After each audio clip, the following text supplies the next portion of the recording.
my question here is, how do you approach bass writing? Because you can have different type of basses, long basses, short basses, percussive. And before we show techniques and stuff you did, is there any specific approach you do or any specific rules you have when you go to bass writing? I don't think so. I think I'm gonna open up. This was just kind of pads and things on this record. There's a lot of shit going on though, honestly.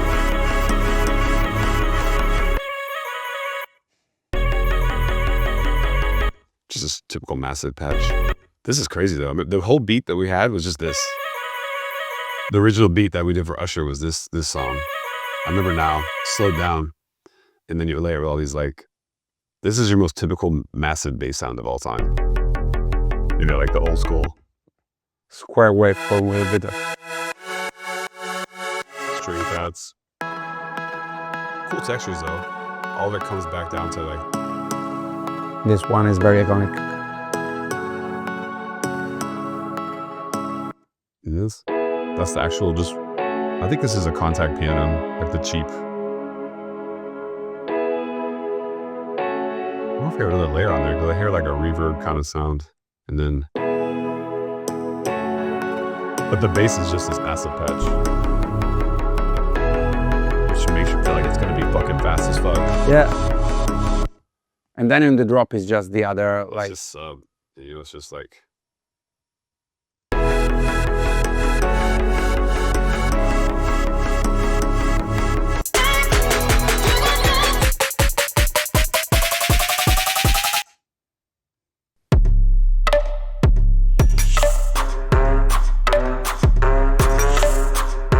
There was a bridge in the song, we took it out.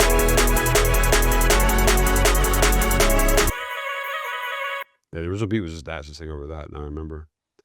I'm gonna give you, I think Lean On's a better one to actually talk about the bass. And for example, do you have any, maybe it's instinctively coming from you, is like long basses is you use more when you have short kick drums and vice versa, this type of things, or you just go instinctively for what you feel is right? Yeah, it really depends on the record. I think a lot of things I'm gonna show you today are gonna be like sub basses, you know, like in the actual songs, the chords and the verses might be synth basses, and like when you're doing house music, yeah, maybe it's better to do windy stabs. But with the pop music, and I can also play you Where You Now, which has the good bass on it and have an old session, but that song was built off of me messing with like the donk kind of UK garage kind of bass line. I'll open it now. We'll just keep the Jack U thing going. This is one of the closest versions I could found to a finished version of this song, because we're digging up hard drives from 12 years ago. But the process of this record was interesting. Like I said in the earlier interview, I was just friends with Scooter.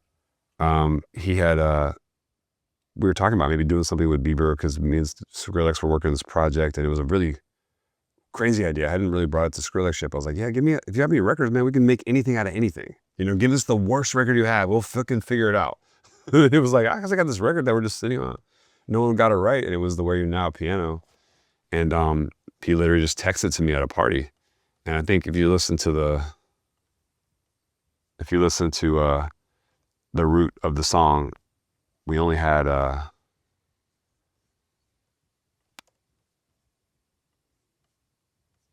piano. Is this where it has to take you there? We only had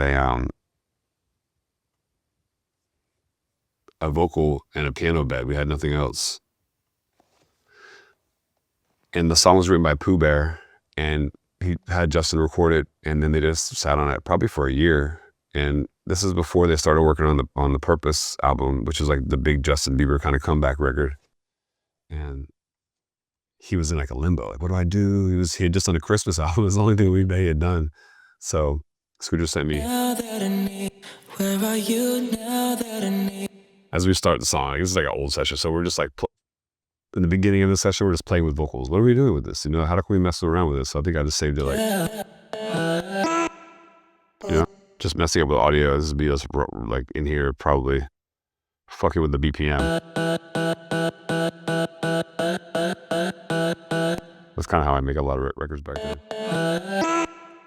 Something like that. So like stretching with the yellow markers and and seeing what was coming out from the I mold. like the idea of vocals. I was always the guy to take vocals, and what I loved about Ableton was when I first learned this program, it was such a visual program. It's like raw audio, and you can see what you're doing. I fucking hated using plugins. I hate looking at MIDI.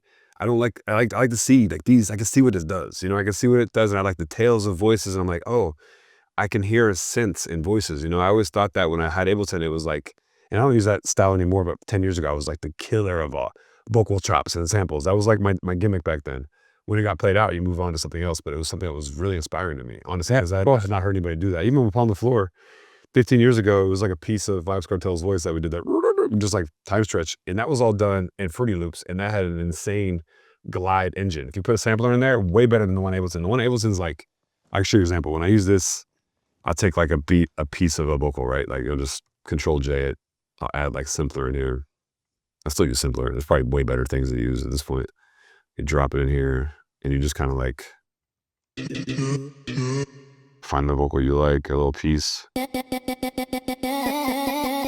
Or if you want to get it to You experiment a lot with your keyboard for finding stuff. yeah, I don't even plug that shit in. There's another one.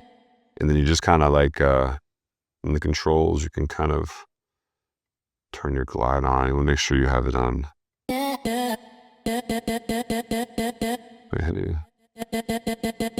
So you're adjusting the ADSR to find the sweet spot you want. But you also want, I like to take it, this is different than, you want it to be on a no one voice, so it kind of. So you can do it like that, oh, lovely. And you are achieving this by the gliding option, and then you just glide them. And you have the glide timing. There's better samplers in this here. Yeah, you can like mess with the glide. Okay. If you like say something like that, and I do like.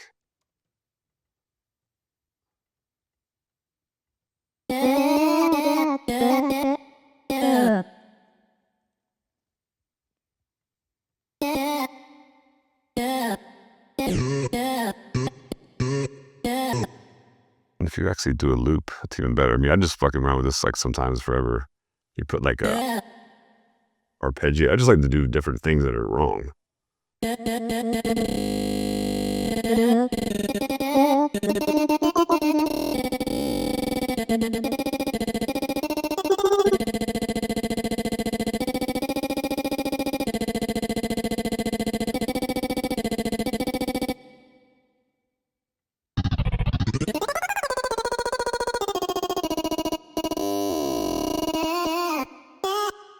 I was like, just, I don't know, just fuck around with that, record it on another plugin, and then. And usually when you do this type of things, you record the output and then while you do it. It's probably not the way you're supposed to do things. I just open another track, it just says audio in, and then I just like go crazy. And you let it go, and I think this is the way you should do it.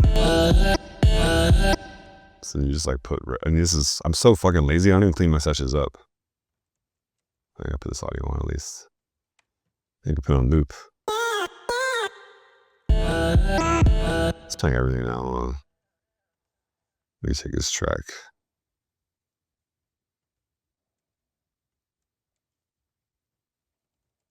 I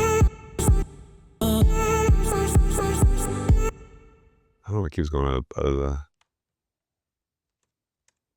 But yeah, raw audio, and just fuck around with it. This is also 10 years ago technology. I still don't do a lot of the new things. Like now I'm like more integrating into like you know, breaking down stems and putting acapellas in different ways, because you couldn't even have, you know, you had to filter the vocals out back in the day. Like up to 3 years ago, you didn't have this idea of like taking acapellas off of songs. Now you can just put anything in anywhere, and it's so clean now. There's like programs that are like, you can't tell that the fucking, you have the stems of a song. If you're a young guy, fucking use whatever new technology there is, be the first one on it. You know, it can be, use it wrong, but just use it, because no one else is doing that. That's going to give you a unique sound. So back in the day, my unique sound was like, yeah. This chopping thing, and then you were talking about the bass in this track. Yeah. Back to the bass. I think the bass is probably the thing people know the most of it. They know that sample, the. Yeah. But this, now that I need you. This is gonna be a fucked up drop, because this is our first take of it. It's also the wrong tempo.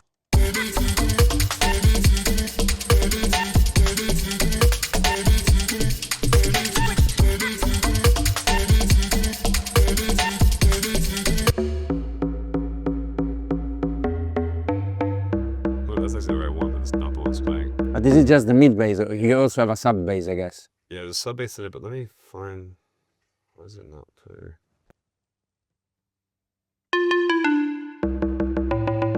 So let's rerun this one, but there's a better bass sound.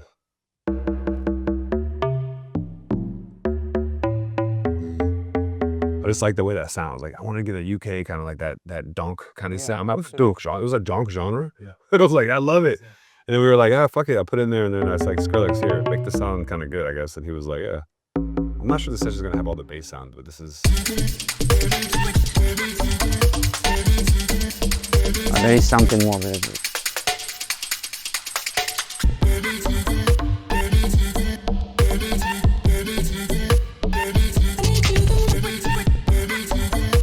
I like these sounds in there. It's kind of funny. I might bring them back. Where's that?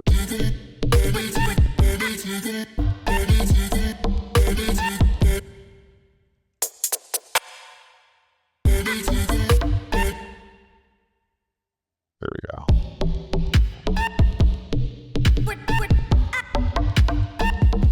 I think this is the right one if I put this back over here on the silence. Yeah, that's it.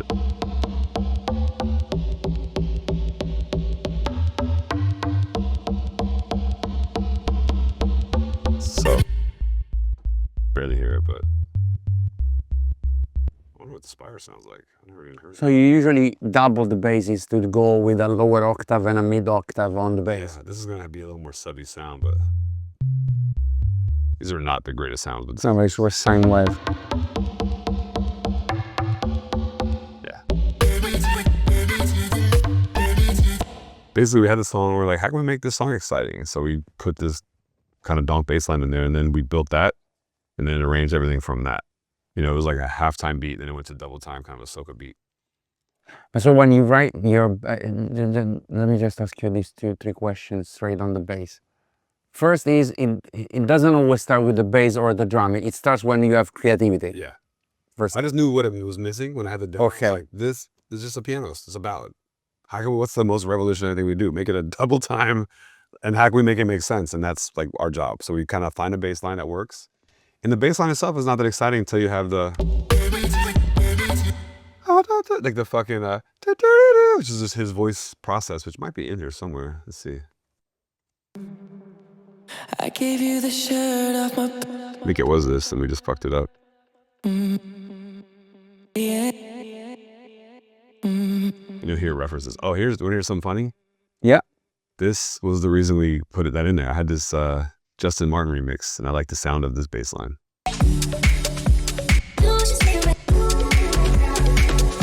So at some point I was trying to find how to make this sound. I had it in the as a reference in the song. I just liked that vibe. So I was like, how do I copy this timing wise? And that's kind of like how a lot of my songs will have other songs in them just so I can copy them. Or inspiration. And you were referring, I have another 2 questions on the bass, but I want to grab this. On the, how you made that, the vocal. Do you have it here to show? I could find, I don't know if I have it in this one because this is such an early version.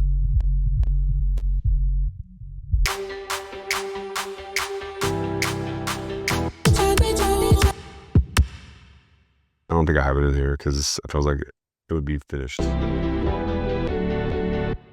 But if you go deeper in the song, look, I 8 minutes into it. There's more, just more music. It's like you kind of just at the end of the song, we have a bunch of trash we go through and then bring it over to the. And still on the bass is, when you go to the bass, do you always add a sub bass when you write your basses, or you go just with one single bass? You're always going to put, like, for me, the easiest is just putting operator at the lowest octave just to have it there. You want to anchor it. At this point, you're going to want to find a better sound than that. There's like different subs to use, and I'm probably still using operator a lot, or like the Lex Luger sub, something that just makes it sound like you have a bottom to it. But there was this plugin for a while that I was using on these records that I don't use anymore. It's called like Bass. It had like a lot of great, I mean, Serum now you can just open up and find a million different basses that match. It just takes you a while to find Sub basses. Yeah, sub basses. And usually they just replicate the melody of the bass 1 octave down. Yeah, always. Okay. You don't want to be your bass too. I mean, when I first started mixing, I remember playing some songs for Switch, and he was like, why is your bass in stereo? Put it in mono. What the fuck are you doing? I was like, I don't even know what that is. Okay, cool. And it sounded like way better, obviously. You know, even when I made the Florida album, like I didn't even know the keys of some songs. I just put it sounded right, totally wrong. If I had like auto-tune now, it'd been like a much better. But album would have been awesome back then. But you know, people listen back to them, they're like, I really like what you did there where the thing was off in the key. I was like, what? Okay, whatever. I mean, on purpose. But yeah, it's the easiest thing when you're making a record. I would say put the sub in there after you have a nice top bass line. Okay. Anchor with subs. Sometimes you might not even, maybe just the kick alone and a high sound. It just depends on the vibe. You know, every record's gonna be different. And do you eventually treat the mid bass and the sub bass by filtering out some frequencies to avoid phase? I've actually even taken bass lines from other songs where I sampled it and just try to filter everything out, but it's just that bass. Like now when I'm using Suno, if I take I make a disco loop or something and I can't get the stem blend out right, I would just kind of filter it in there, maybe take a stab and then process it and make a note. I've been more experimental than ever recently on the new productions I'm doing, just because I'm trying to find sounds that people haven't used yet. And that's what's really progressive about AI. I can just really make anything, make 10 versions. I'm going to find a sound that hasn't been heard yet.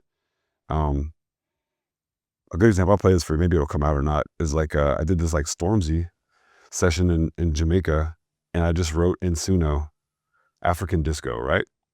Yeah. And I wrote that in there. We produced this whole ass song. And when you just wrote African, it was the shortest prompt, African disco music.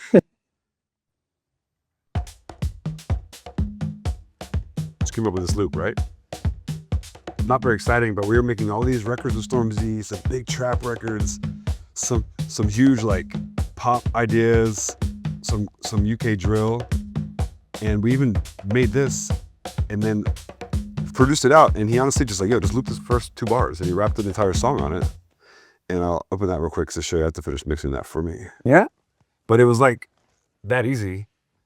He might be mad when I play this for you guys, but I just looped up. I did flesh it out a little bit. This is a good example of like what you could do with AI.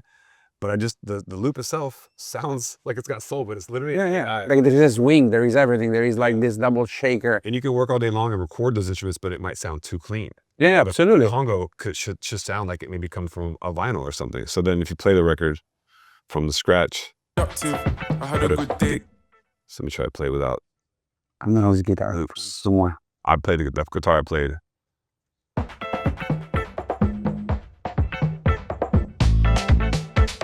I layered some sounds in there, but if you go with the drums.